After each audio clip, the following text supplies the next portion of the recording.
Calculated Nonsense. I'm Kyle. And I'm Paul. Cool. Thanks for joining us again today.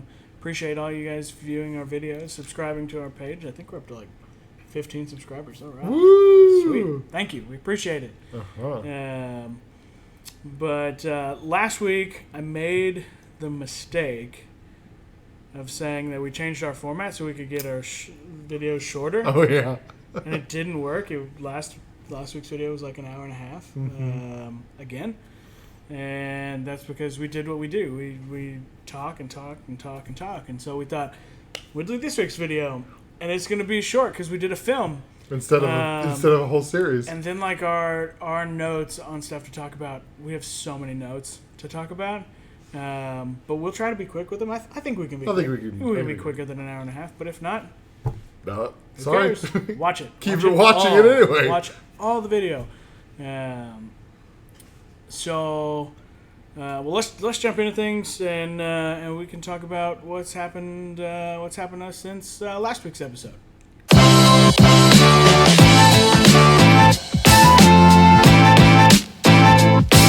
Right. So last week was Watchmen, right? Yep. Well, since then, got a haircut.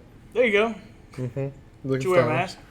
I did. Yeah? I did wear a mask. Cool. It's really annoying. I had to wear a trash bag. Like they can't, the hairstylist can't reuse the little cape or whatever. So I had to hold one end of a trash bag while she draped it around me so that she could pin it. My mom cuts my hair. She was a licensed. My mom does too. Licensed cosmetologist. So mm-hmm. Yeah, she does mine. So I don't have to wear a mask or I could use a reusable cape. So it's just like oh, I'm spoiled over here. Yeah, I'm about due, and I've only had one person ever cut my hair. Is your mom? Two people ever cut my hair outside of my mom. Did your mom get upset with you? No, my mom gets upset with me that I don't find somebody down here to cut my hair. Yeah, my mom. But it's like it's not that I wouldn't pay somebody to do it. It's just that I enjoy getting my hair cut. Mm-hmm. It's like our thing. Yeah, I got my hair cut one time outside of my mom, and she got a little bit upset. Yeah. And she's like, why don't you just talk to me about my schedule? And I'm like, I tried, but you were like super busy and you're overwhelmed with stuff and I needed it done. So I went to the person. She goes, I would have made time for you. And I'm like, I know, but like you were overwhelmed and I don't want to add to it. And she got really upset with me. So I have not done haircuts outside of her. Yeah. Nice. But what about with you? What about with me? Not much. Just getting constantly frustrated with like everything that's going on in the all world. The drama that you're watching the news and stuff. Oh man, it's so frustrating because it's like everything that's going on. There's like zero attempt to like pull people together, and it's like so much about like driving that wedge between people and creating more and more division, and social media doesn't help that because I see people on social media posting stuff and I mean people like denouncing family members who don't agree and just like straight up saying, I'm ashamed that that we share a last name and it's like, how about instead of shaming and doing that stuff, how about try to educate them. Yeah, have a conversation. Don't drive that wedge. It's childish to drive a wedge instead of having a conversation. And just a lot of frustration out there and a lot of division and a lot of just ugliness. And it's been an interesting. Didn't you get your meal paid for by a woman though? Oh, like you're talking about all this ugliness. That was like the worst. That was like the worst day. Like that's where I saw most of the stuff. Like I said, the person denouncing their family member's last name and stuff. And I saw that, and it frustrated me so much. And I called Yeah, you you did. when I was on my way home, and I was like, I got to tell you about this because this is frustrating. And I told you that whole story. And then I went to Dairy. So we were at Platinum Timber. We're open late, and so I think it was like last Thursday. So Yeah, I something like left that. here. It's like 9:30, and so there's limited places open. So I was like, I'm gonna get some ice cream. I'll stop by Dairy Queen. Well, then I got there, and I was like, well, I didn't eat either, and so I got some food, and I got some ice cream, and Dairy Queen is surprisingly expensive. Yes. So Yes. I was angry about this lady on social media, and this guy's like, totals like 1970 something, and I was just like, what? What did I get? Chicken sandwiches made of gold or something? I mean, good lord, 1970. So I thought, whatever. But there was a person in front of me, and I noticed they'd sat at the window for a long time, and so I pulled up behind him, and I could see that the lady in the car kept looking back, and then the guy came to the window, and I thought, God, this is taking forever. What's going on? And the guy comes to the window, and she hands him cash, and then she pulls the cash back, and then you can see him go through her center console or purse and grabs a card and hands him a card. And she kept looking back, and I just thought, what's this? I don't know who this lady is. She's got a Tennessee license plate. I don't know who she is. What's she keep looking at me for? Mm-hmm. So she drives off, and I pull up, and I hand my card to the guy at the window, and he's like, oh, the lady in front of you took care of that. Took care of it. She bought it. And I just started laughing because I thought, this lady's probably thinking, it's $9.40. I'm going to pay for this guy's ice cream. And then she hands him cash, and he's like, That's like, she hands him cash, that's not enough. And so she has to get a card out because she's unknowingly paying for this guy's $20 for the Dairy Queen at $9.40 a night. And so I found that, and the guy at the window was like, yeah, she didn't seem super excited about paying for that.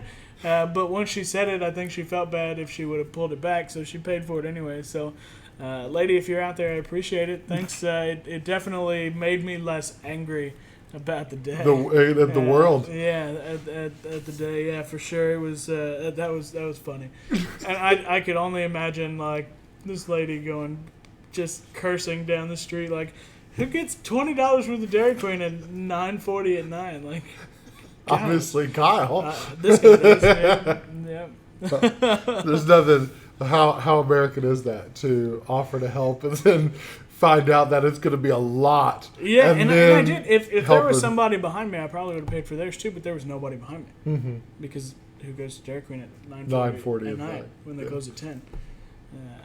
But they were still pretty busy. Inside, Yeah, so. I bet they were. But, ice cream. Yeah. Their ice cream it was machine doesn't great. break as much as McDonald's either.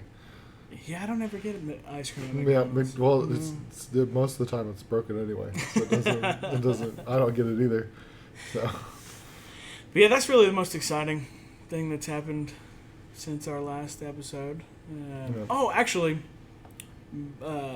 like spot on 10 o'clock. I did get a notification from BBC that they've pinpointed a drug that does work against coronavirus.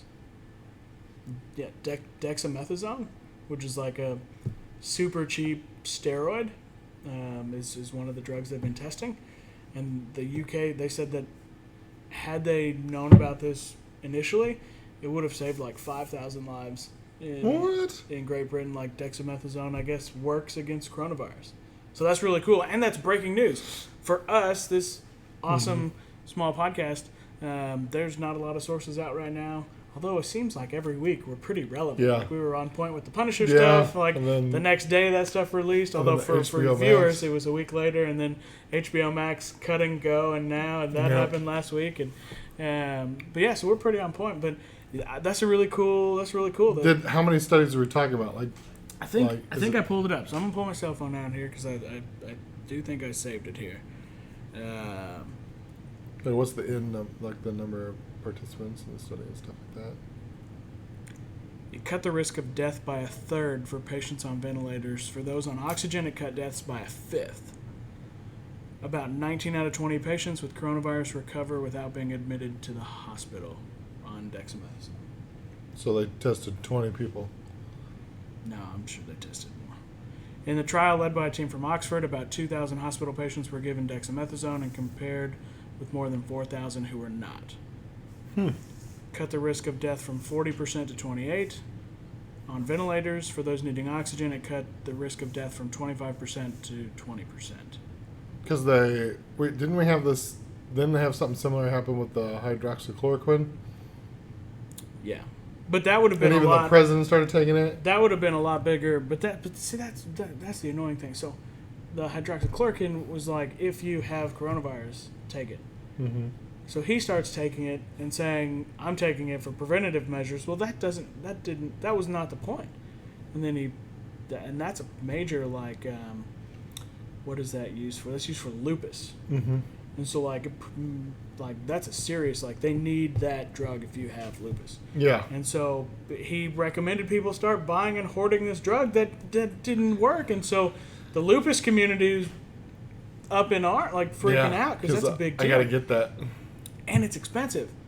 Dexamethasone's super cheap, which is really good for countries that are pretty poor. Mm-hmm. So dexamethasone, hopefully we learn more over the next couple of weeks. And I hope it turns out that works. So, yeah, that'd be awesome. That'd be cool. It'd be really good to drop it by 20% or whatever.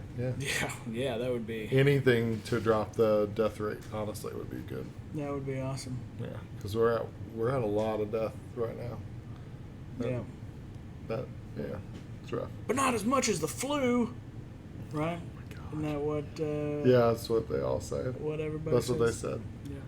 Oh my gosh, you can just. It's probably true. It's probably true when you talk like, oh, we may have more flu deaths this year than coronavirus deaths. But the key word is this year, not in the past 2 months.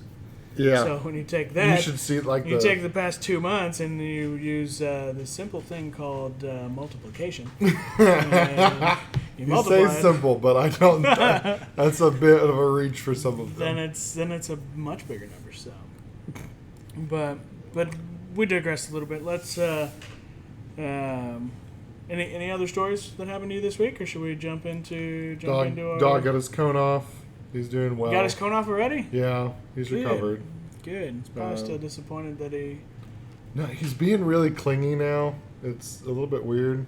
He's not normally a clingy dog. Clingy like pet me, give me attention. Oh yeah. No, not like that. No, just attention. Like he does these things where he gives little small barks instead of, because if he barks, we just kind of ignore it. But if he does a little small ruse and stuff like that, we give him attention just because it's quieter. Yeah. Like he's starting to do that more often now. Nice. Yeah, Nice. But he's okay. He's good. Well, that's good. That's good. Well, I don't have anything else, so that's good. Yeah. Let's go ahead and jump into our main topic for this week's episode.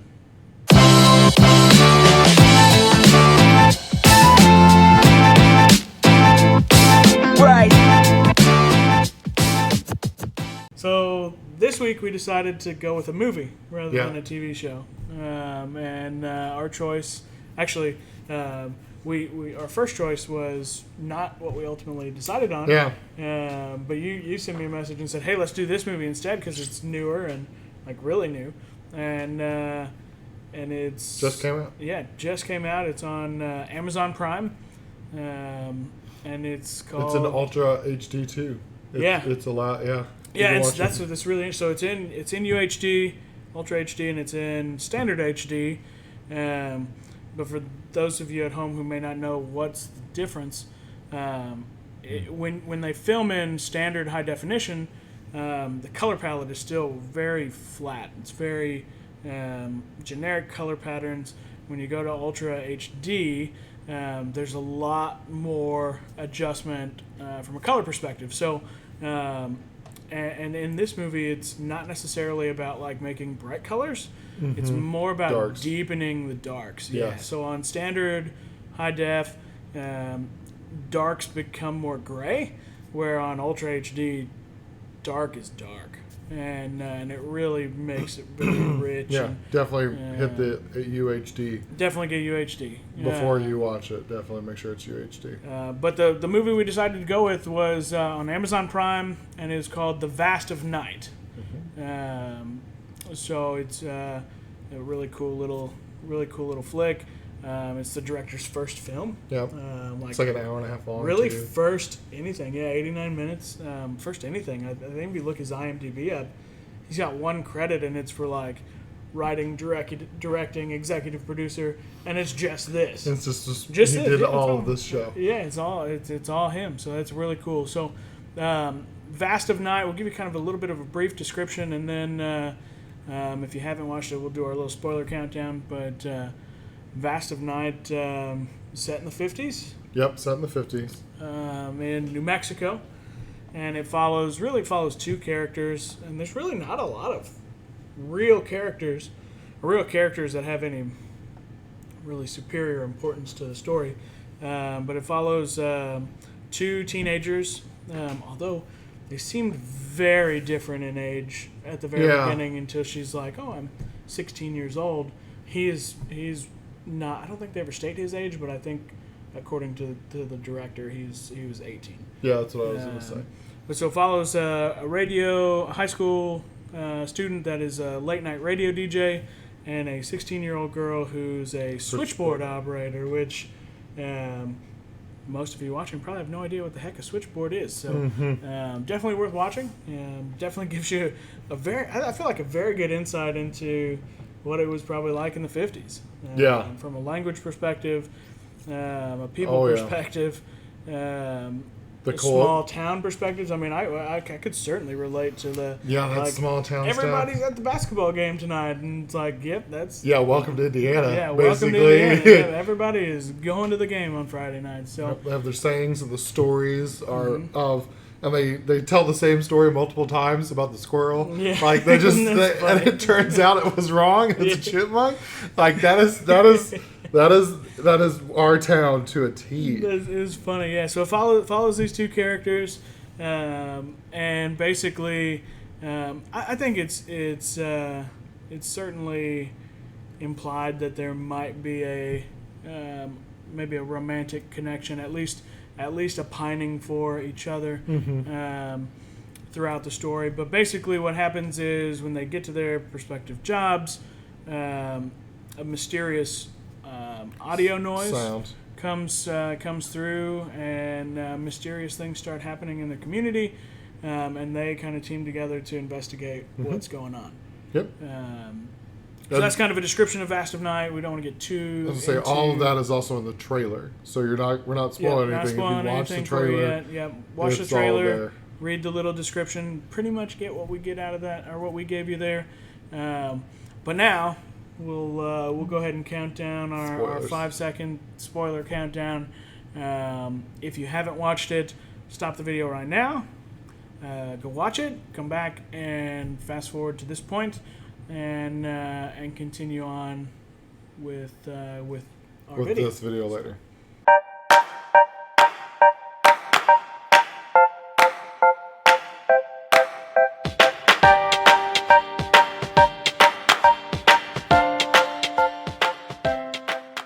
Okay, so if you're still watching, it means you have already seen the video, or you just don't care about spoilers. Yeah. I'd be the guy that don't care about spoilers. spoilers. I'd probably just plow through anyway. I tend to read ahead, watch reviews before. I don't mind, because it's very obvious to me. Maybe it'll be obvious to you guys as well.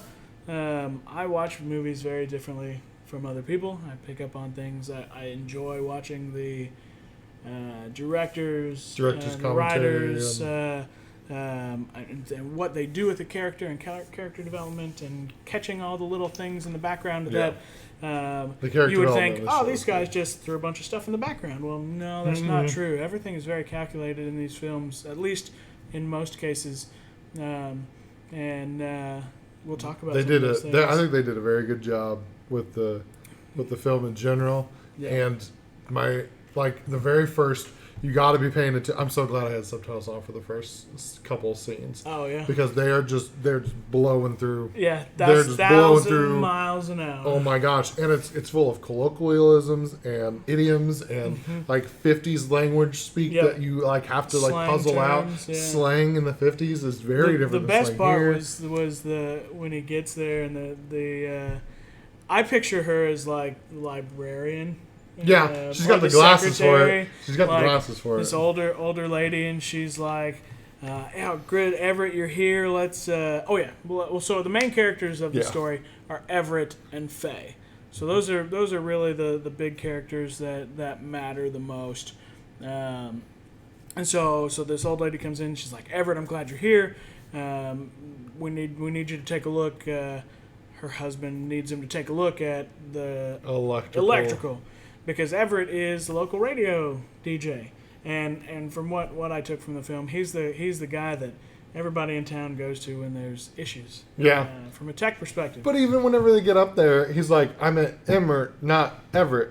Yeah, and she's like, "But I asked you clearly if this was the case. Well, Yeah. and this is Emmett. Emmett works at the radio station. No, Everett's like, works no, Emmett works down at the electrical company, and I work at the radio station. But Emmett worked at the radio, and they just the old person Yeah. gabbed Yeah, back yeah, and yeah, forth, yeah. and it was really And it's really got funny. that's the small town feel and everything Yeah. there too Yeah. as well. Oh, and you're seeing this 1950s gym. You've got like the basketball players in the short shorts. You've got the Oh, yes. cheerleaders in like their long sleeve sweaters and their ankle length skirts.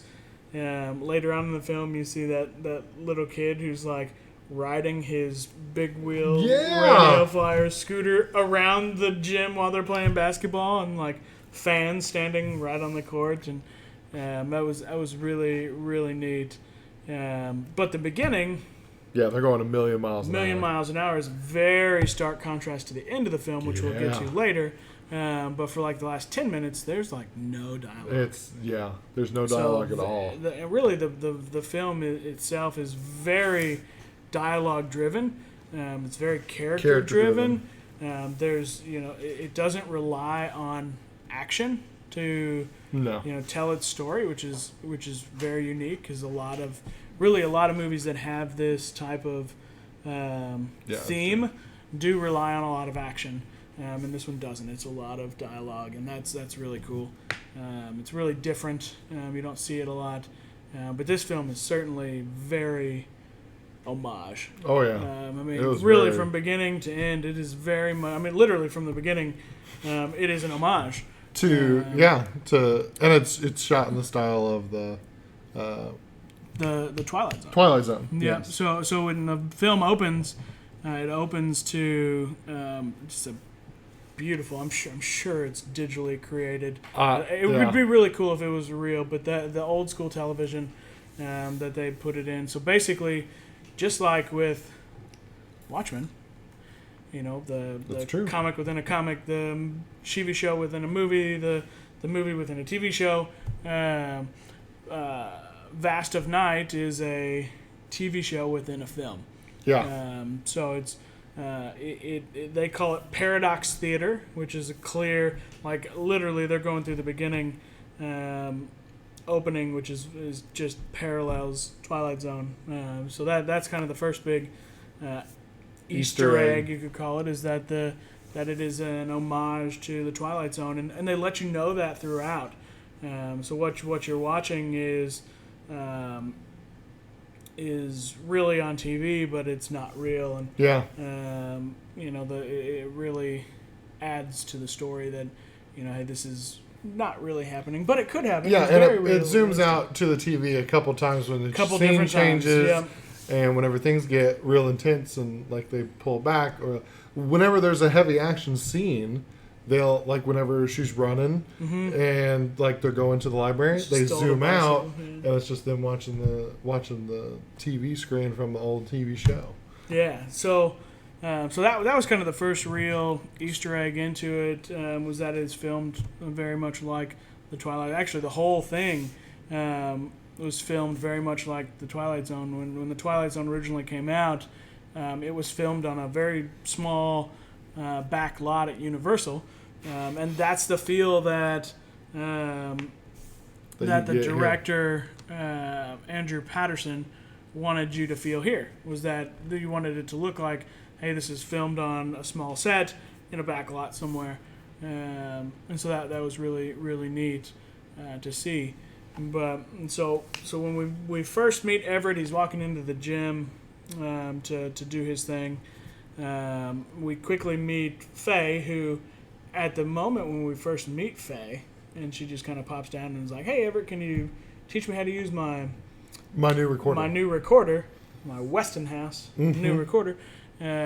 I just thought I was just gonna be another throwaway character, like some of the other characters. It just pops out of nowhere, pop in boom, and pop a bunch out, of dialogue. pop in and pop out. But she is ultimately our female lead protagonist in the film, where Everett is our male protagonist in the film. If you don't know what a protagonist is, read up here. It's going to be on the wall. But so Faye ultimately at that point comes down and he kind of teaches her the ropes. He's a radio DJ. He's kind of showing her, here's how you record stuff, and here's what to say, and that's where he gives her the Cayuga Queen radio name, and gives her own idea for her show when they're interviewing people out in their cars. But then the second big Easter egg pops up when they're interviewing a family in their car. In their car eating. In their car eating. It was a really unique exchange, because it's stuff that happens like the gossip in a small town, you know. They lean in and she's asking him about Bacon 940. Yeah. I heard it in a war movie, Bacon 940 or something like that, and the guy's like, I think you mean Breaker. And it would be like, what, Breaker 19 or something like that. And it's like, oh, Breaker, I told you that's probably what it was.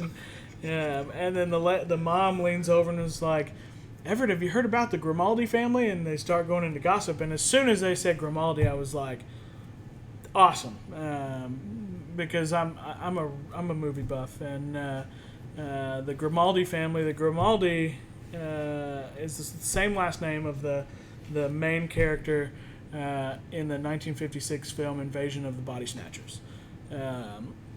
And actually, in the very beginning, when they show that on the television, they show you that they're in Cayuga, New Mexico, in the San Miguel Valley, and so the San Miguel Valley is not really a place. It's fictional. But the place where the Grimaldi family lived in Invasion of the Body Snatchers was the Santa Mira Valley. So another close connection there, at least.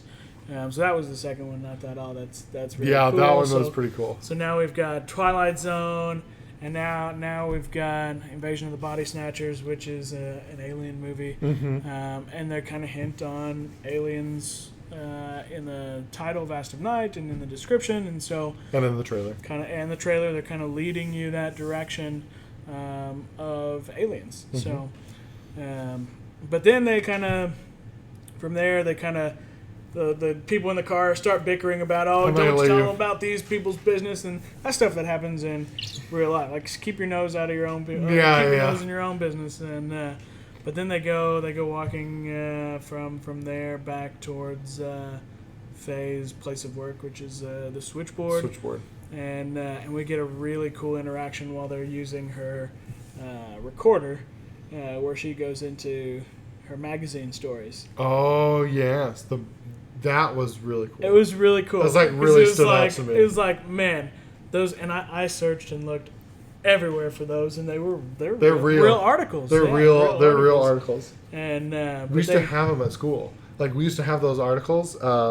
We had an older teacher who had been teaching forever, and he was a popular mechanics and popular science and modern mechanics kind of guy, and he had these he had these articles and stuff. Really cool. So they talk about the electronic drive, the car that drives itself. It was really neat too, and they're like, the electric car from RC. The RC car. Yeah, the RC car. So that, you picture your little controller in your little car, and And then they're talking about like, and the car has automatic drive.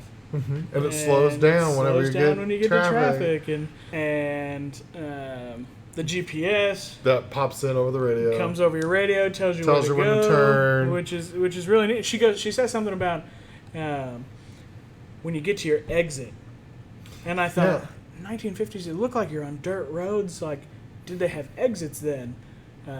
But they did at that point. The interstate system was being developed and created right there and around the 50s. Right? Eisenhower, yeah. Yeah. Mm-hmm. They made it specifically so, and that's like a whole other thing with the military. They made it to where like tanks and stuff and can fit underneath it. And planes can land on the stretches. Yeah, they did all that stuff on purpose. Yeah, so the electric car was one. The next one was like super cool to me. It was like, man, she's talking about the van. And it was neat too, because even when they were talking about the cars, they were like, she was like, by 1990, all the cars will be electric. Yeah, and then in the next one, she's like, by the year 2000, we'll be able to go anywhere via these tubes that people can get in, and the tubes. Did she say how fast they went? She said 2,000 to 5,000 miles per hour. Yeah, she said. Yeah. As you go to like Paris to the Golden Gate Bridge. Yeah, like that. Which would be cool. Which would be cool, and it's cool that we had the science back then too. Yeah, it's like we've known about, like, if you suck all the air out of it and make it a vacuum tube, it can traverse very quickly because air is the one that's slowing it down. Right, and so what she's really referring to, vacuum tube trains, is basically Hyperloop. A Hyperloop. Yeah, the Hyperloop, which so two of the three things she talks about are Elon Musk's like babies. The Tesla car, and then Hyperloop, which is what he's been trying to do for a long time. Oh yeah. Which would be really awesome if we could get that done. That would be really cool. That'd be really good. But Everett is he's a staunch realist, and so he's like, but wouldn't, if by the year 2000 we had this Hyperloop, wouldn't it make the electric cars non-existent?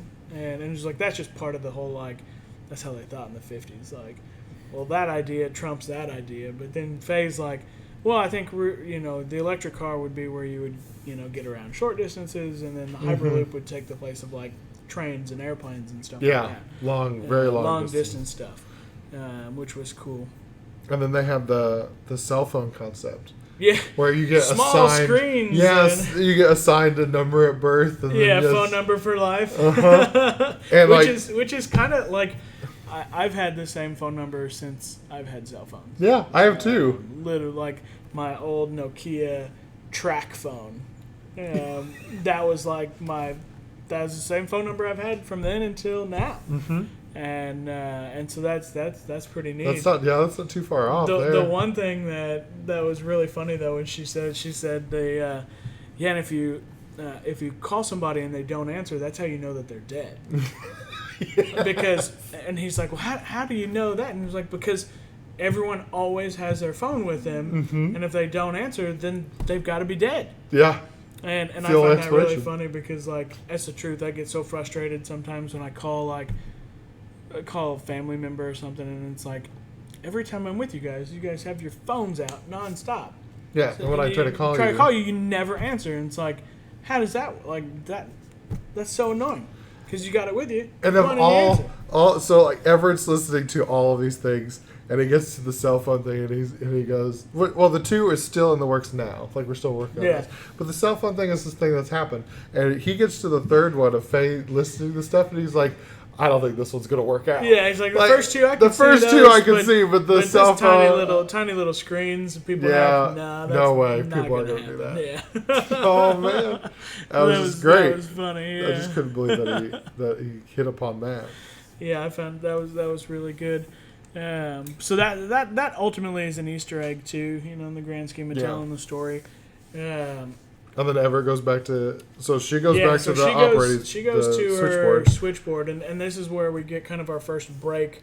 They once again, they tell us that, this is a TV show. They kind of zoom to that TV look when she goes in, and... she's doing her job. She's doing her job, switching the phone lines, and she notices that a couple of the calls get cut. And a which noise. And a noise. Or yeah, which is odd to her. And then a caller comes through that is freaking out, and she says, "There's something over my land, something in the sky, and there's these tornado-like winds, and I'm going into the basement." And then right about that is where you hear the sound, which you can't find anywhere. They created this sound specifically for this film. They used human throat noises and other instruments to create a truly unique human throat noises. That is a. Have you ever heard like Tibetan Yeah, throat I have. singing? I would not have pegged that as this noise. The Tibetan throat singing thing goes. It could take me in a totally different sidetrack to that, but I'll tell you about that later, so we don't bore the audience. But so the sound comes across, and then, boom, the call gets cut. And Faye is super curious character. Oh yeah. At the beginning, when they're going through the Paradox Theater, and they talk about going the road of science or myth. What I think they're really referring to is going the road of science would be the staunch realist. Going the way of myth would be the more open-minded, curious Faye. So the you've two characters mirror. Got Everett and Faye, and they mirror that. They mirror the beginning of the Twilight Zone, and this is throughout the whole story. I mean, so Everett is very much like. This is the Soviets trying to invade from Mexico. Yeah. This is Russia. Can't be aliens because aliens don't exist.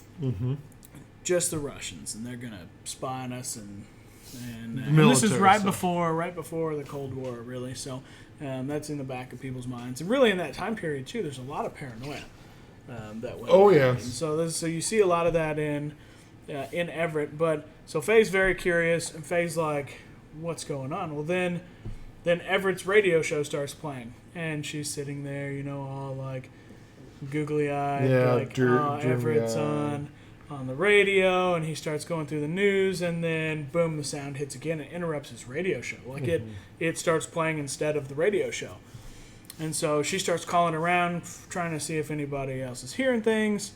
And then she calls Everett and says, "Hey, this sound interrupted your show." Yep. And, oh, man. That's the same sound I heard on the switchboard. Something interrupted my show. Let's investigate, because don't interrupt my... Everett definitely has a hint of narcissism. Oh, yeah. And so he's like, well, I'll go back and see the sound. And so he runs it back, hears it, that's the sound. Let's play it over the air and see if any of the viewers are any of the listeners, because this is a radio show. Any of the listeners hear it. Or recognize it, yeah.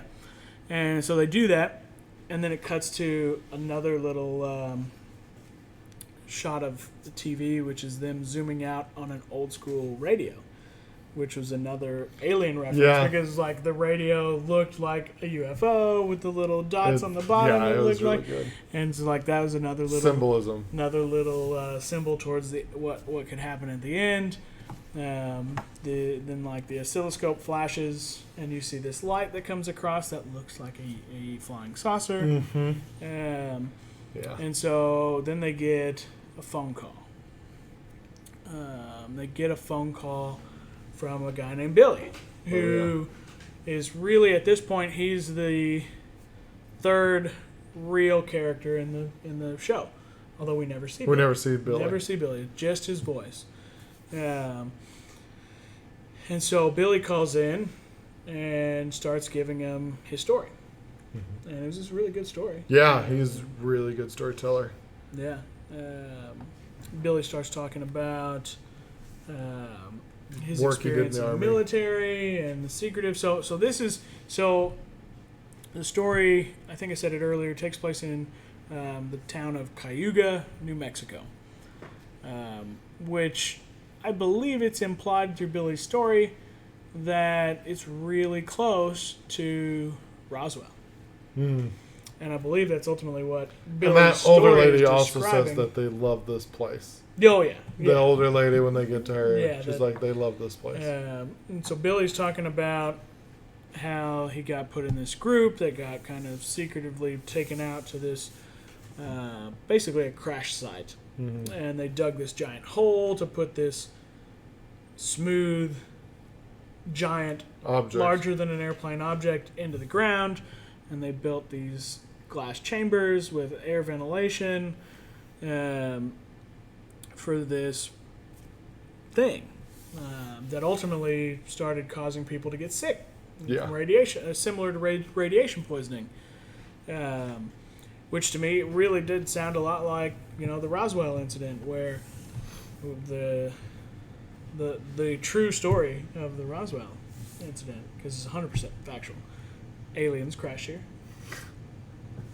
We took all their stuff, hid it from the world. See Paul's brain churning. Just kidding. So, although I really do hope that it was real. I really do hope it was. I just wish we knew about it. I could get off on a huge tangent right now, and So, I'm same here. holding it back right Same now. here. Holding it back. But so we think Billy in the story is leaning towards Roswell, where, as the story goes, aliens crashed, the government came in and covered it all up. We took their stuff, studied it, learned from it, created stuff. But so Billy says that another guy that worked with them made recordings of this sound, and this is the same sound that he heard on the radio, and that he sent copies out to people. And one of the copies ended up in Cayuga. Yep. And there's the really neat scene where They're trying Everett's to. kind of looking at Faye, and Faye's like, I know where this is at. I know how to get into the library. Everybody's at the game. Nobody's going to even know I was there. And Everett's like, okay, Faye, go get it.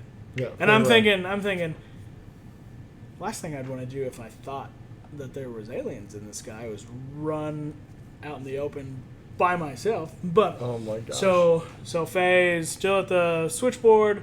She bolts out the door, which is a common theme with Faye. Yeah. She runs everywhere. She likes to run. She runs with a baby. This girl should join track, if she was allowed to. But it was 1950. Yeah. Yeah. She's not allowed to. Not allowed to do that yet in 1950. She should have run track though. Which is really neat. So she finds they ultimately zoom out again to the TV, and you see her riding a bike. That so Faye's labeled as a goody too, and so she stole a bicycle In order to get there faster. So she steals a bicycle, goes to the library, gets all the tapes that she can, and she comes out the door and boom, Everett's there with a car. And she's like, "Did you steal that car?" And he's like, "No, it's so-and-so's and I'm just borrowing it. I'll take it back later." It's like, okay. They just leave their keys in their car in 1950 and he takes his car. So they get in the car and they drive back to the radio station. They start putting the tapes in, listening for it. They have Billy on the phone. And Faye's like, "Hey, Billy, which tape is it?" And he describes what a tape looks like. Yeah. They're all the same. They and then all look like that. click. They lost the call. Yeah. And so the only way they can get Billy back on the phone is if Faye was back at the switchboard. But which she's is not. down the road. Because she's at the radio station. Because she's at the radio station. So they decide, well, we'll wait. We'll go through the tapes, see what we find. While they're looking for tapes, we get a little bit more character development. Everett starts talking to Faye about going to college, getting out of Cayuga. And in the 1950s, just like today, which is some people's option, they don't always get the ability to go to college. If she could afford it, go to college. And it's clear that Faye's a very intelligent, curious person who really needs to probably go to college. But she ultimately is telling Everett that I could probably go to a bigger city and work a bigger switchboard. And it's kind of sad that that's what she has planned for herself. Mm-hmm. I'm just going to work a switchboard because that's what women do. Mm-hmm. We work switchboards. and and it's clear she's more intelligent than most, girls at that time. Really were concerned with boys and working switchboards apparently, and so she was destined for more. She was fascinated by it. Yep, very fascinated. Well, so then, boom, they get a tape that sounds just like the sound they hear, and confirms Billy's right. And Everett says that it's clearer and Yep. it's more clear on the tape. Yep. And then he decides to put it on the radio again. Yep. Not quite yet. Not right away? No, not right away. No, he did put it Yeah, on the I radio thought he right put it away. back on the Yeah, radio. he did put it on the radio right away. He put it on the radio right away, and you hear it for a couple seconds, and then power out. And there's like this is where I thought, oh, we're gonna see an alien. Yeah. I thought, holy crap, he's gonna light that switch, and it's gonna be, I can't remember the movie now. I think it was called Fourth Kind. That came out within the last 6 or 7 years. But that was about aliens visiting, and there's a scene in that movie where I think everybody in the theater screamed. Really? Oh man, when this alien pops out of nowhere and everyone freaks, and I thought he's gonna light that lighter, and right behind him is gonna be an alien face, and it was gonna be great. Like I could feel like the hairs hair on my neck. I was like, I'm ready for it. Not gonna scare me. This alien popping out of nowhere, but then it didn't happen. It didn't, and I was like, oh cool. So then we're still not relying on action. We're mm-hmm. still It's dialogue. still just character development. And it's pitch black dark, and they dart out of the radio station, and Faye is freaking out, and she's like, I got to get back to switchboard. And so she does what she does, takes off running.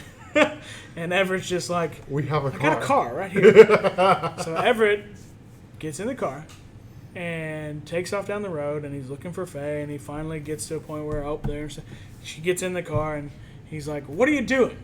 Why are you running? I've got a car. And she's like, well, I'm not used to driving in car. I don't drive in cars very much. I just walk or run everywhere, which is a sign of the times. Yeah, like, sign of the times, and also small town feel too. Absolutely. If everything's within running distance. So she gets back to the switchboard, and it's lit up like crazy. Mm-hmm. People calling, let me connect you, let me connect you, let me connect you, let me connect you. People are freaking out. There's stuff in the sky. They're seeing stuff in the sky. We'll report it to the state police. Click, click, click. And then this car pulls up outside. There's two people who they seem to maybe at least know a little bit, like acquaintances, I think. They don't necessarily specify that they're friends. But they're like, oh, have you seen it? It's outside of town. We followed it into town. So people are seeing things in the sky, more than just the lady who called earlier. That's all we know at this point, too. Yeah. Like, it's just, there's something. Something up there in the sky. I don't know what it is. Well, then about that time, the phone rings. She picks up the phone, or she's getting ready to connect this person, and this lady says, I need to speak with the guy at the radio station. I've got a story that's very important, and I think that he would want to hear it. And so Faye connects him over, or calls for Everett. Everett's here. Let me get him. We'll talk to him. And this is where we meet the next character. Really the fourth real character, even though we just met the friends who really played super small parts. But we meet our fourth character via her voice at this point, Mabel. Mm-hmm. And Mabel has this story that she can only tell Everett, and she's got to do it in person. Yep. Because she doesn't walk real well. Yeah, that's what she says. I don't walk real well anymore, so I need to come here. Here's my address. You're going to need the key that's under the pot that I leave for the boy who gives me groceries. Gets her groceries, yeah. So small town feel again, trustworthy people. You're talking to somebody you don't know. Here's where the key to my house is. So, yeah. So gets the address, 1616 Sycamore. Yeah. and they head off that way. The two friends that are still there, they're like, hey, we're going to see if we can track see it again, track it. And Everett and Faye, they're going to Mabel Blanche's house. And Blanche, I immediately think of Golden Girls. Old Lady Golden Girls, there you that's all go. That's it. She even looks like Blanche. She does look a little bit like Yeah. Blanche. So they get to Mabel's house, and they unlock the door. They walk in. It's dark. It's creepy. Very creepy. They didn't even say hi. They didn't even say No, where. they just Hey, is anyone opened the home? door, They just yeah. open the door and it's And quiet you hear- walking through you the hear house. It's dark. Mabel say like, "I'm back here," but then when they start walking towards it, you start hearing her saying Like gibberish. nonsensical gibberish. It's- Which, it's- according to the director, he's pretty sure it can be played backwards and might have some meaning. But I did happen to play it backwards, and I can't figure it out. But I'm Okay. I'm going to keep doing it until I can figure it out, because I'm sure that there's some speed, rate of change you can do that you're gonna hear it, and it's gonna say something. Oh, Something gosh. that's probably a joke or something Yeah. like that. But Another so Easter she's egg. saying this phrase over and over and over, and so they've got their nice recorder, which is funny because they're on their way over Yeah. there, and he's like, "Oh, why did I get this? Why didn't we use my recorder?" And he's like, "Well, your recorder's not good enough." Or she's like, "Is my recorder not good enough for you?" And he said, "No, your recorder's Good. nice, but it's not broadcast quality like this one. Yours is more of a toy. And he's like, I'm not trying to hurt your feelings, but I hurt a lot of girls' feelings. And she's like, maybe if you weren't such a jerk to girls, you wouldn't hurt their feelings. And he's like, God, you're on a stick with me tonight. And it's just like, these two are destined to be together. Like, Yeah. just They're hilarious. definitely. And so they're recording once they get into Mabel's house, and ultimately we find that they're recording what she's saying At all times. at all times. And so they sit down, and they're getting Mabel's story, and Mabel tells the story of her life. This is where we learn that she believes the people in the sky are what is ultimately up there. We learn about the train of people that when the train Disappeared. came to town, this train coasted to a stop, and it was empty. But there was this kind of beat up, ratty lady that wandered into town shortly thereafter that was supposedly on the train. But then she stayed at a friend's house where Mabel was staying as well. And she's the one who started saying this phrase in her sleep. And shortly thereafter, this lady disappears, steals a horse, and they call her like the old horse witch. Yeah. And so she rides off, and then she advances into her story to talk about her son, Hollis, who she had out of wedlock with Which is some frowned guy, upon. Which is frowned upon. They talk about that at as well. times. Their husband eventually dies, I think, like he gets electrocuted working on power lines or something like that. But so we learn the story of Hollis, who I think it was when he was. She tells his age in months. She says 10 months. 10 and months. Then, and then it Yeah. was 5 years, and it was 9 years. 9 years, yeah. So at 10 months, he starts speaking his first words, and it was the phrase that She heard. the old horse witch was saying in her sleep, which I think she said frightened her Yeah. a little bit. And then he started doing it in his sleep. And then he started doing it in his sleep at the age of 5. Excuse me, at the age of 5. And she started writing it down. And that's when she started writing it down. Yep. And then at age 9, she started saying the phrase to ask him about the phrase, and that's when she noticed that when the phrase was being chanted, he closed his eyes and looked up at the sky, and then just broke the trance, and he was fine. Yeah. But then later that night, he walked out the front door 150 feet and disappeared. Yeah. At She the said age of 9. she said that she followed his footsteps. At on the- 150 feet, yeah. And she could see it clearly, and then all of a Just sudden vanished. they stopped. And so she believes her son was taken by the people in the sky.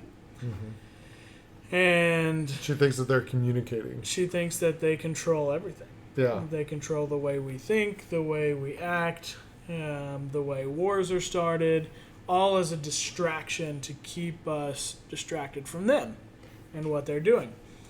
And then ultimately she asks Everett and Faye to take her with them to the ship, which I found very interesting because, like, Yeah. it was almost like it was almost like they've already communicated with me and they told me that they're going after you guys because that's where they shut the power off. And you're going to be at the ship later, so take me with you so I can see my son. And ultimately at that time, Everett, the staunch realist, is like, Nope. Faye, let's get out of here. This lady's crazy. This lady's nuts. But Faye's still like... He doesn't even take the cards. Yeah, she's like, here, What? take this with you, and if you encounter people tonight, say this phrase, and it'll prove my story's right. Yeah. And he's just crazy dismissive. lady. Let's get out of here. And so they're in the car going back, and they meet back up. Oh no, they go outside of the car, and Faye takes off running again. Yeah, Because she run. remembers She's gotta run. She's got to run. She's afraid that her sister Maddie. Oh, because they had called in earlier and the line got cut. The line got cut, so she was worried her sister was supposed to be being watched by a cousin. Yeah. I can't remember the cousin's name. Ethel. Ethel. Cousin Ethel's supposed to be watching Maddie, and it couldn't get through to Ethel. And so She just remembered it. they run. She runs to go get the baby. And Everett gets in the car, pulls the car around. They go to the friend's house to get the camera because he's the only guy in town that's got a camera, I guess. And they walk in, and she barges into her friend's house, who's in like her nightgown and got a nightcap on, and which is not very flattering scene. But she runs upstairs in her friend's house and grabs the camera, and her friend's like, "What's going on?" And that's when Everett pops in and is like, "Faye, what's going?" He yells up the stairs, and she's like, "Who's that?" And she's like, "Oh, it's Everett." And then it's like, "Oh gosh, oh googly eyes Yeah, for she Everett. just Oh, starts the smiling. radio boy." And she's like, "Yeah," and she runs back downstairs, and she's like, "You can't be in here. I'm in my nightgown." And he's like, "I really don't care what you look like in a nightgown. Not interested." Being Sorry. a jerk again. Yeah. And they go back to the switchboard, and there's a call, and it's Ethel, and she freaks out on Ethel. "Why'd you leave Maddie alone?" Well, they didn't really leave her. They left her alone in the house, but she was on the roof with the boy, looking at the thing in the sky. There's something up in the sky, and so there's a confirmation from a family member. Hey, there's something up there, and that just about then. The two people in the other car, their two acquaintances, come back and they say, "Hey, we know where it's at. It's outside of town. We'll get in the car. Let's go." And so Everett jumps in the car. Faye jumps in the car with Maddie. Yep. And they hit the road to go find this thing. And this is kind of where we realize Everett, they're like, "What did you learn from Mabel?" Everett's saying that she believes that people are in the sky.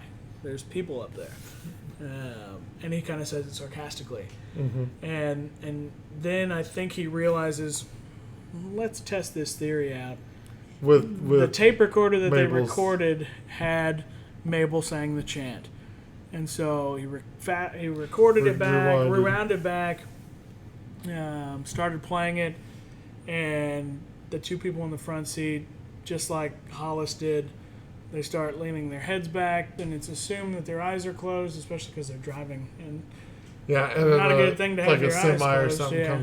comes by. And so then I think they both realized, holy crap, this is real. This is legit. There are people in the sky. They break the trance right before they get smashed by that truck. And the guy pulls off to the side of the road. Faye wants out of the car. She wants nothing She's to do done. with it. Nope, she's done. See ya. And she does what Faye does. She books it. She runs again. They're outside of town already. Keep that in mind, where they said that the people in the sky were. Mm-hmm. She books it into this field, into the woods, and they come upon a clearing. Everett's chasing her with the recorder. He gets to her. Faye, it's going to be okay. It's going to be okay. Well, then you see Everett's eyes kind of go forward, and they zoom down on the ground, and it's burnt. Mm-hmm. And The trees are are burnt. burnt, like literally just burned. Still got red coals Embers on on them. them. Red embers, yep. and they look up at the trees, and there's a round break in these branches, and Yeah. this is where Everett is like, they're here. Mm-hmm. Oh my God, Something's they're in the sky. really here. And but still in your head, you're like, does he think that the aliens are here, or does he think that the Russians are here? Yeah. Still kind of don't quite know, and then they go back to, I believe, their acquaintances. They go back to their acquaintances, and Faye's running with the baby. Baby. They stop in this open field because I think they realize, oh crap, they're in the woods. Yeah. Where this happened. Where they just were. And with the trees and everything just broken. And they stop, look back. Do you think they're in the woods? And about that time, Everett turns around and boom.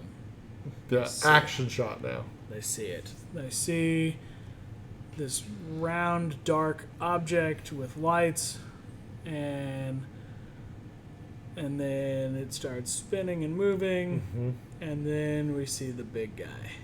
The big one that the comes real by. big. So I think that the hole that Billy was talking about in his story earlier was probably dug for one of the small guys. Not, yeah. Mabel talked about too that when all the people at the game come out of that game tonight, she talked about the people in the sky liking to isolate people. When she starts talking about that in her story, and she says when all those people come out of the game tonight, they're going to be gone. I thought she meant just like the train, they were going to take all the people in the whole town from that game.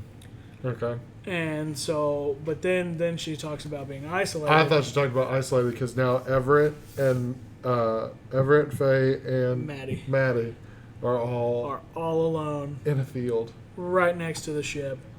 Yeah. But this ship, they show the ship going up, and then once that ship gets up there, you see the whirlwind, like the tornado-like wind that the lady Like in the holding call on. earlier, and they're all kind of holding together like a family. Which really, if they get taken, they become family. Yeah. But I think the assumption is that this tornado-like wind sucks them up, and then they cut to the people at the game, letting and they're out. all walking out, so none of them got taken.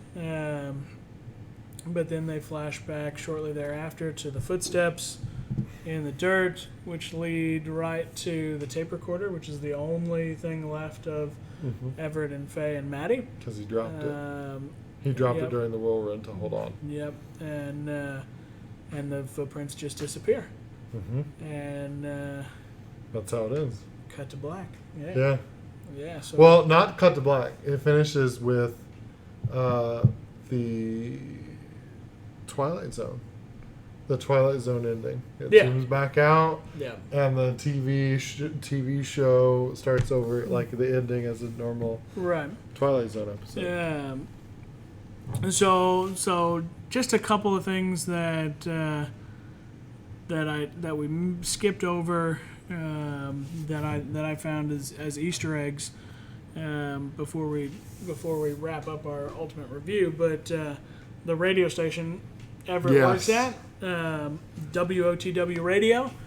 When I first watched it, so I listened to a lot of Howard Stern. I think I mentioned that in a couple other episodes. And talks about radio all the time because that's where he got his start, and so that's how I knew radio call tags. And anything west of the Mississippi, the radio call tag has to begin with a K. Anything east of the Mississippi has to begin with a W. Well, they're in New Mexico, way west of the Mississippi, and their radio station is WOTW, not KOTW. Now, the Easter egg there is WOTW, which the reference, the connection to the story is War of the Worlds, which is the 1897 story written by H.G. Wells, which then became the 1938 radio show, War of the Worlds, where they played it over the radio, and people really believed that they were being invaded by aliens, which is really neat because this is how the story is. They're playing this over the radio. people start talking about aliens. So I found that as a really neat Easter egg. The other one is a real deep dive. Yeah. And it's really just because I think I probably only caught this reference because I've watched E.T. over the coronavirus shutdown. It's a really great movie. I like E.T. I like alien things in general, I too. do too. In the movie, in Vast of Night, when they get the tapes from the library and they get back to the radio station, there is, in the bottom left-hand corner of your screen, you will see what looks like a small movie-sized poster for Peter Pan. And in the movie E.T., when Elliot is hiding E.T. in his closet while his mom is reading a story to his little sister, Drew Barrymore, his mom is reading Peter Pan to his sister while he's hiding E.T. in the closet. This is the scene also, it might be easier to recall. Elliot picks up a saw blade and cuts his finger, and E.T. Lights his finger up, and boom, instantly heals his finger. So it's that scene if you want to go back and take a look at it. But then the last Easter egg that I kind of found was the music that's played in the background, the kind of psychedelic Doors-ish style song that's played in the background. Uses the same three notes that's used in the opening theme for 2001: A Space Odyssey, the 1968 movie, which if you haven't watched it, it's a really hard watch. It's a very boring film. But still, this movie, I think, ultimately is just an homage to previous the director's loves of alien type movies. I think he even did an interview where he said if you were going to watch a movie before and a movie after, because Vast of Night was released on Amazon, but it was also released to a lot of drive-in movie theaters because it's a really good drive-in. That would be a really good drive-in movie. And he said if you were going to pair it with another movie, you could either prior to watching Vast of Night, you could show Invasion of the Body Snatchers and then Vast of Night, or you could show Vast of Night first, followed by Ridley Scott's Alien. And those were the two movies he said those would be the ones to pair it with. Yeah. Which is really neat. It's like one of my favorite movies, Alien. It's good. Yeah, it's a great. And we talked about Prometheus the other day, which really neat series too. Really neat world that Ridley Scott made with the Alien series. But symbolism all over that one too. Oh, everywhere. Yep. Everywhere. But just a couple of notes. Like we said earlier, this was Andrew Patterson, the director, the writer of the film. This was his debut. He did a very good job. What a great debut. I mean, everything about the movie was well thought out. It was very well filmed. Great dialogue. Yeah. My wife really awesome long shots. Yeah. Oh my God. There's the long shot sequence that's really right smack dab in the middle of the movie, which is also kind of it makes you feel like, oh, you're the alien going around town looking for your because people to capture. It's one gigantic long shot, and there had to be some it's like serious 4-minute long shot. There had to be some serious coordination with people to get that thing through, because they go through a basketball game, they go through crowds, they go out a window, they go down a window, like it's like a second story window they go through. Yeah, it's a very amazing shot, and really, really well done. And then they do talk about race, as mentioned a couple times too. And in this time period, in the 1950s, race was still a big issue. Faye, when she gets to her job at the switchboard first, she's talking to the lady she's relieving of her duties, who's going to go to the basketball game tonight. They face a team that has Indian.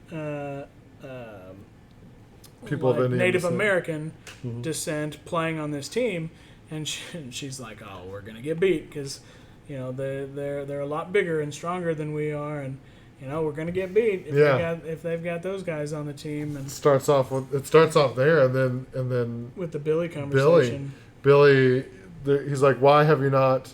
Everett asks him, "Why have you not said this stuff before?" And Billy says, "Well, it's because I'm black." And nobody would and listen no one to will him. listen to me Yep. at all. And then Billy talks about how it was like the people who do these secret details for the military were black and Mexican people. Because it's easier for people not to believe them. Yeah, it's people wouldn't listen to what they had to say. The neat thing was Everett didn't seem to mind. Everett was like, Nope. I kind of assumed that, which, at that time, I guess, assuming like, I think assuming is a hard thing to do, but he kind of assumed that, and he's his first black caller to the radio station, Yeah. which was neat. I mean, it's very unique. But he didn't care. He didn't mind. Like, Yeah. didn't matter. Good to him. radio. Yeah, it doesn't matter. What good radio. Mhm. Yeah. So race was brought into it as well, and just overall, really great film. Yeah, it had me and my wife on our edge of our seats. Yeah, we talked about during the Watchmen about the two characters, and we couldn't remember the test name, although it ends up here on the wall. If you didn't know, but Faye is a character. Certainly, so the test is called the Bechdel-Wallace test, and it's Faye's character is a good representation in the 1950s. At that time, women didn't have a lot of. They weren't allowed. They weren't allowed to have a lot of They're flexibility. Yeah. In life. Like they were the homemakers, the Mhm. homebody. Like didn't have a lot of jobs. Didn't go to college a lot. They were the homebodies. And the Bechdel-Wallace test. She certainly talked about men more than Yeah. she talked about herself Everett, a lot. a lot. She didn't talk about herself unless Everett forced her to talk about herself. Mhm. But ultimately too, I think that this movie's a good movie to it kind of teaches you the art of listening, both with your eyes and with your ears. That's how we were taught as kids. Some part of with the- your eyes and ears. Yeah, some of the entire movie is done in black, and that's just you listening.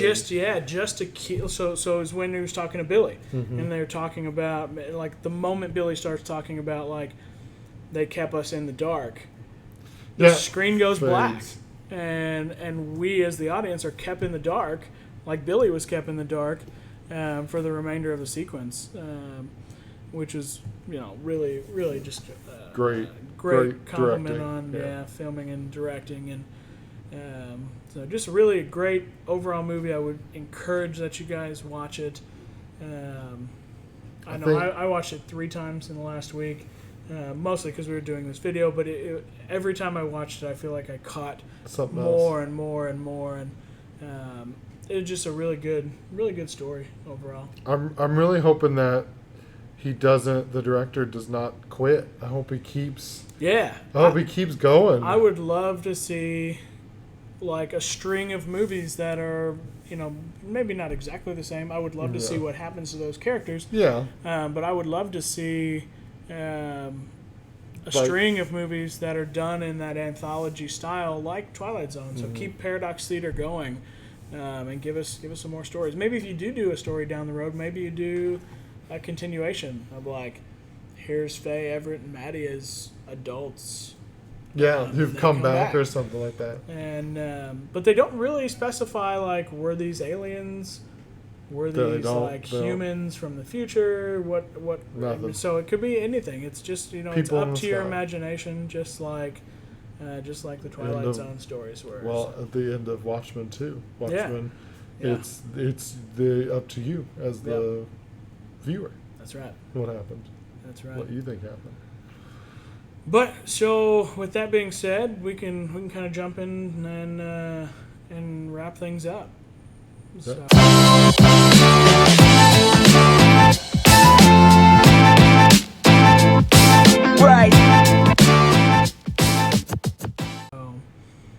So this is our review of Vast of Night. We hope it leads you to jumping on Amazon Prime, watching it. If you don't Yep. have Prime, Make sure it's UHD. just like HBO Max, you can jump in and get a trial. Yep, and trial watch the film, or you can buy it and watch it at home if you don't want to pay a monthly service fee. But I would highly encourage you to watch it. I think I'm going to see any of the drive-ins around here have it. I think it'd be, That'd be a great really drive-in. neat to go. Could you watch imagine it that drive. over the radio or whatever? Because like the drive-in, they have the radio. Yeah, That'd the be audio would be super perfect. cool. Yeah, it would be really neat. And maybe so when we were talking prior to starting this, we were talking about the new Twilight Zone. Maybe we could do some of the new Twilight Zone stuff with Jordan Peele, since you haven't seen any Yeah, I of that haven't stuff seen any yet. of that yet. Or maybe just some Jordan Peele stuff in general, because I think all his movies tend to lean a little Twilight Zone-y. We can do some of that stuff. Twilight next, Zone was a but, huge influence on me when I was a kid. What kind of assignment should we give them this week? To watch Fast of Night and see if they find some Easter eggs? Maybe an Easter egg we didn't know about. Yeah. So go watch Fast of Night. That's of course the first thing. Second, see if you can find an Easter egg and send it our way. We'd love Something to hear we it. missed. But I think that's all we've got for today. Yeah. Yeah. So we'll sign off and